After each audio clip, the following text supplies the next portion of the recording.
ملګریه، هیڅوک ستا د بریالیتوب یا ناکامۍ مسؤلیت په غاړه نه اخلي. هیڅوک ستا هیلې په حقیقت نه در بدلوي. دا ستا د کړنو پورې اړه لري، ځکه خو ته باید تسلیم نه شې.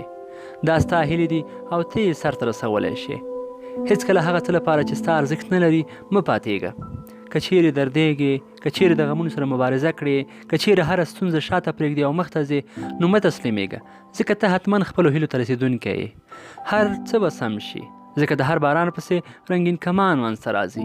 وروسته له توپانه بیا هم لمر ځلیږي، حتی په هغو ورځو کې هم لمر ځلیږي چې اسمان وریځ او باراني وي. نو ملګریه، راولاړ شه او خپل شجاعت دې وښیه. خپل کار دې په مینه او شوق سرته ورسوه، تر څو تر ټولو ښې پایلې لاسته راوړې. مبارزې ته دې ادامه ورکړه. که چیرې ودرېدې، څوک به پیدا نه کړي تر څو تا بیا راولاړ کړي. دا مهمه نه ده چې هلک یې که نجلۍ یې، وړکی یې که غټ یې. تر ټولو سخت موقفونه د سرسختو او قوي خلکو حق وي. نو راولاړ شه ملګریه، ستا بریالیتوبونه ستا د قوي ارادې او هوډ انتظار کوي. پریمن او هسک اوسې.